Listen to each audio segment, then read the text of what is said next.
अस्सलाम वालेकुम दोस्तों, चंद रोज कबल पेश आने वाले वाक़ये में जिसमें तारकीन वतन की एक बड़ी तादाद कश्ती समंदर में डूबने से हलाक हुई, जिसकी पूरे पाकिस्तान समेत दुनिया में शोक का समा छा गया। इस हादसे के बाद मुल्क पाकिस्तान में इन एजेंट के खिलाफ पाकिस्तान गवर्नमेंट ने सख्त एक्शन लिया और जो एजेंट ये काम करते थे या कर रहे हैं इन सब की गिरफ्तारियां होनी शुरू हो गई। मौजूद दोस्तों, एक चौंका देने वाली खबर ये है कि इस कश्ती के साथ कोई अल्लाह पाक की तरफ से हादसा नहीं हुआ, यानी होता तो सब अल्लाह की जात की तरफ से है, लेकिन ये कोई कुदरती हादसा नहीं था, बल्कि इसको यूनानियों की तरफ से डुबोया गया। इस बात का जिक्र उन लोगों ने किया जो इस कश्ती के हादसे से बच गए कि हमें जानबूझ के डुबोया गया है। हमारी कश्ती डूबी नहीं, इस कश्ती के हादसे में दर्जनों पाकिस्तानियों की मौत का खदशा है। तो चले मैं आपको बताता हूँ कि ये कश्ती किस दिन वहाँ से चली। ये कश्ती 14 जून को अपने सफ़र पर रवाना हुई। इस पर 209 के करीब पाकिस्तानी बाशिंदे सवार थे, जो कि पाकिस्तानी इस टाइम मौजूदा 22 जून के मुताबिक रिपोर्ट है। इस वक्त 22 जून के मुताबिक हलाकतों की तादाद 82 हो चुकी है। जो लोग इस हादसे से बच चुके हैं उनकी तादाद 104 है, जिनमें 12 पाकिस्तानी हैं। मौजूद दोस्तों, आपको बताता चलूं कि पाकिस्तानी गवर्नमेंट FIA के मुताबिक 181 अफराद का ताल्लुक पाकिस्तान से था और 28 का ताल्लुक पाकिस्तान के ज़ेर इंतज़ाम कश्मीर से था। इंटरनेशनल मीडिया यूनाइटेड नेशन यानी अक़वाम मुत्तहिदा का यह कहना है कि अभी तक 500 से ज़ायद मुतासरीन लापता है। कहा जा रहा है कि 720 के करीब अफराद इस कश्ती पर सवार थे और पाकिस्तानियों की तादाद दिन ब दिन बढ़ती जा रही है और लगता है ये लोग अब जिंदा नहीं मिलेंगे। अल्लाह की ज़ात है जिसे बचाए और जिसे मौत की नींद सुला दे। हमारी दुआ है कि जो पाकिस्तानी जो दूसरे मुल्कों से लोग थे वो बच जाएं, उनकी जानें बच जाएं, वो अपनी फैमिलीज़ में वापस आ जाएं। दोस्तों, आपको बताता चलूं कि इस दिल अफरोज़ वाक़ये में जो लोग बच गए उन्होंने बताया कि इस कश्ती में सवार होते वक्त बहुत से हादसे रोनमा होने लग गए। आपको एक बात बताता चलूं कि जो लोग डंकी लगाते हैं वो एक दफ़ा डंकी नहीं लगाते, वो बार बार ट्राई करते हैं खुद को उस जगह पे ले जाने के लिए, खुद वहाँ पर पहुँचने के लिए जो उनका मिशन होता है। अब इस कश्ती में भी बहुत से लोग ऐसे सवार थे जिन्होंने एक दफ़ा नहीं, इससे पहले भी कई दफ़ा डंकीज़ लगाई हुई थी। कुछ लोग नए भी थे, लेकिन कहने का मकसद ये, वो लोग कह रहे थे कि ये कश्ती डंकी वाली कश्ती नहीं थी, ये माही गिरों वाली कश्ती थी जिससे लोग समुद्र में मछलियां पकड़ते हैं। मौजूद दोस्तों, जो लोग बच गए उनका ये कहना है कि ये कश्ती बहुत ज्यादा ओवरलोडेड थी, यानी 700 से ज्यादा लोग इस कश्ती पर सवार थे। हालांकि इस कश्ती पर बहुत ज्यादा नहीं तो ज्यादा नहीं 20 से 25 लोग सवार होने चाहिए थे। इतनी ओवरलोडेड होने की वजह से समंदर के बीचों बीच जाकर इसका इंजन खराब हो गया और इसके इंजन खराब होने की वजह से जो लोग इसमें सवार थे वो हवास बख्ता हो गए, डर गए, उनको अपनी जान के लाले पड़ गए कि अगर खुदा न खास्ता इंजन खराब हो गया, सही ना हुआ तो हमारी जान का क्या बनेगा। हत्ता कि 24 घंटों तक ये कश्ती वहां पर मौजूद रही एक ही जगह पर ताकि इसका इंजन सही किया जाए। इन्होंने कुछ हद तक इंजन को सही कर लिया, लेकिन ये इंजन इतना सही नहीं हुआ कि ये लोग अपनी मंजिल मकसूद तक आराम से पहुंच सकें।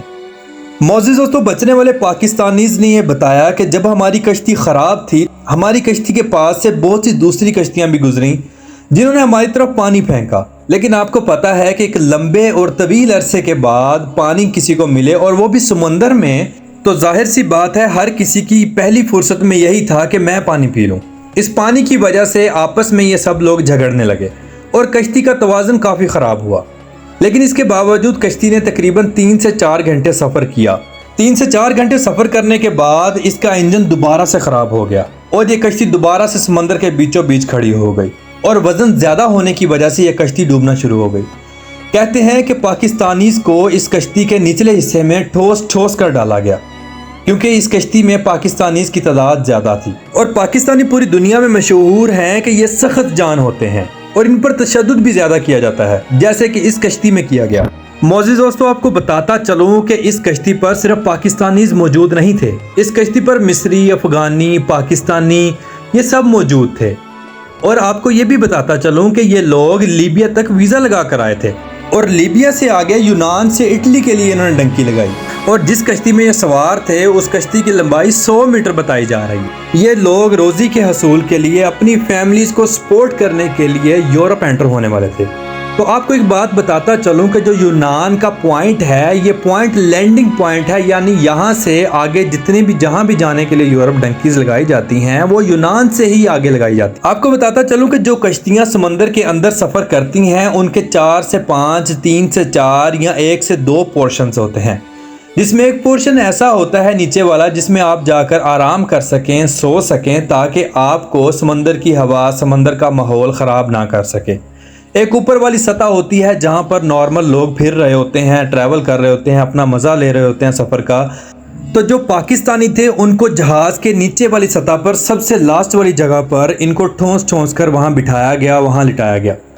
इसकी मेन वजह क्या है, इन सब पर ज़्यादा जुल्म क्यों किया जाता है? तो एक रिपोर्ट के मुताबिक ये पता चला कि जो पाकिस्तान के एजेंट हैं वो इन डंकर्स को, डंकी लगाने वालों को, जहाज़ चलाने वालों को, जो इनको एक जगह से दूसरी जगह पहुंचाते हैं, उनको दुनिया में सबसे कम पैसे देते हैं, जिसकी वजह से इनकी वैल्यू सबसे कम है और इनको सबसे नीचे रखते हैं, सबसे नीचे वाले खाने में रखते हैं। आपने अक्सर देखा होगा कि जहाज़ों में लास्ट वाले खाने में या तो रिहाइश रखी जाती है या वो चीज़ें रखी जाती हैं, या समंदर में मछलियाँ पकड़ने वाले लास्ट वाले खाने में बर्फ़ रखते हैं जिसके अंदर मछलियाँ और केकड़े और जो भी चीज़ें वो पकड़ते हैं उनको वहाँ पर स्टोर करते हैं।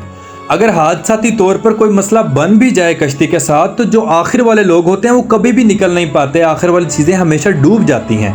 तो ऐसा ही ये हमारे पाकिस्तानियों के साथ भी हुआ।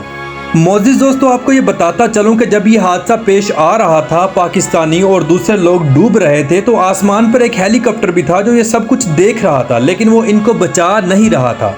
और एक कोस्ट गार्ड जहाज़ जो कि वहाँ पर मौजूद था वो इनको नहीं बचा रहा था। आप सोचें कि अगर फॉर एग्ज़ाम्पल इनके पास रस्सियाँ फेंकी गईं और एक मिसाल आप ले लें कि फॉर एग्ज़ाम्पल किसी ट्रक के पीछे मोटरसाइकिल को रस्सी के साथ बांध दिया जाए और या आदमी को बिठाकर पकड़ा दी जाए और ट्रक को चलाया जाए स्पीड के साथ, तो झटके के साथ मोटरसाइकिल वाले का या मोटरसाइकिल का क्या हशर होगा। इसी तरह आई थिंक जो रस्सियाँ फेंकी गई थी इनको बचाने के लिए या इनको डुबाने के लिए, तो वो अपने मिशन में कामयाब हुए, यानी कि ज़्यादातर लोग मर गए, ज़्यादातर लोग डूब गए, और जो लोग डूबे हैं और जो लोग पीछे बच गए हैं 104 के अलावा, वो सोचें कि क्या बच गए होंगे। मेरा नहीं ख्याल, अल्लाह की ज़ात बचाए तो क्या ही बात है, वगरना अब इसकी कोई उम्मीद नज़र नहीं आ रही।